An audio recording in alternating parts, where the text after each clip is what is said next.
देखिए, सबसे पहले तो मैं पूछना चाहता हूँ, मोदी जी ने कहा था पेपर लीक से मुक्ति मिलेगी। मोदी जी ने 2024 के अंदर जो कानून लेके आए थे उस समय भी कहा था कि मैं ऐसा कानून लाया हूँ पेपर लीक से मुक्ति मिलेगी, लेकिन नहीं मिल पाई और लगातार पेपर लीक होते रहे। देश का युवा आवाज उठाता रहा, उसकी आवाज सुनने की बजाय उसको कुचलना चाहा। अभी भी जो कानून आया है, मैं ये कहना चाहूंगा, मुझे गर्व है कि हमारी कांग्रेस की सरकार ने इससे भी मजबूत कानून इससे पहले बना दिया था और उसी की वजह थी कि सीकर के अंदर जो नीट का पेपर लीक हुआ जिसमें बीजेपी के पदाधिकारी शामिल थे, उसका मुकदमा राजस्थान में दर्ज नहीं करके सीबीआई में दिया गया। अगर यहां दर्ज होता तो सबसे सख्त कानून है हमारा, आजीवन कारावास, 10 करोड़ तक का जुर्माना, सरकारी अधिकारी शामिल है तो नौकरी से बर्खास्त, जो बदमाश हैं उनकी प्रॉपर्टी पे कब्जा। इस सारा जो है कानून राजस्थान ने ऑलरेडी बनाया हुआ है। मोदी जी तो अगर राजस्थान के कानून को पहले से फॉलो कर लेते तो रोक लग जाती, तो वो किया नहीं। और आज उनकी ये समझ में आया है इतना सब करने के बाद में कि इसके लिए हमें जो है एसआईटी भी गठित करनी चाहिए, स्पेशल टास्क फोर्स बनानी चाहिए, हमें जो है फास्ट ट्रैक कोर्ट्स खोलने चाहिए।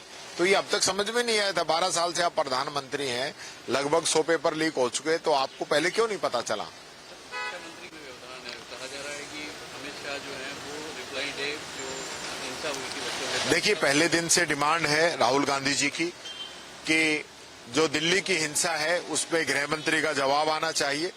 जिन लोगों ने पैलेट गन चलाई है, लाठियां बरसाई हैं, बच्चों के साथ दुर्व्यवहार किया है, उन पे एक्शन होना चाहिए। तो अभी तक कोई एक्शन लिया नहीं और आप उस मुद्दे से भटकाना चाहते हैं। युवाओं से जुड़ा हुआ मुद्दा है, जिन लोगों ने जिस प्रकार का अलोकतांत्रिक और तानाशाही पूर्वक काम किया है उस पर कार्रवाई जरूरी है। राहुल गांधी जी ने कहा है, सही कहा है, और इस पर एक्शन होना चाहिए। अमित शाह जी को लोकसभा के अंदर आके बात कहनी चाहिए, मोदी जी को लोकसभा के अंदर बात कहनी चाहिए।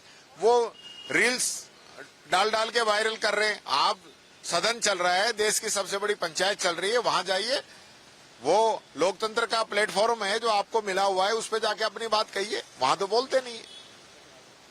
भी 2-3 वीडियो डाल दिए हैं और जिस तरीके से अब जैन जी के साथ कनेक्ट की पॉलिटिकल पार्टियां सारी ही कनेक्ट करना चाह रही है, बीजेपी को भी एक तरीके से सब नेताओं को कह दिया है। क्या आप कांग्रेस में भी इस चीज को लेकर? देखिए, आने वाला समय तो हमेशा से युवाओं का रहा है।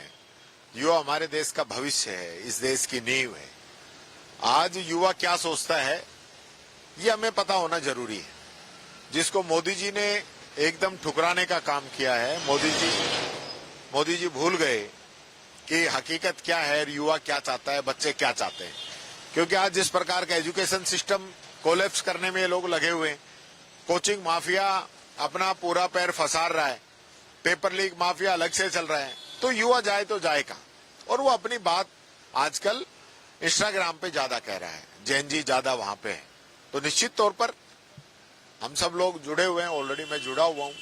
आपके राज्य की खबरें, आपके शहर की खबरें सबसे पहले जानने के लिए देखते रहें अमर उजाला। चैनल को सब्सक्राइब जरूर कर लें और पाएं हर अपडेट।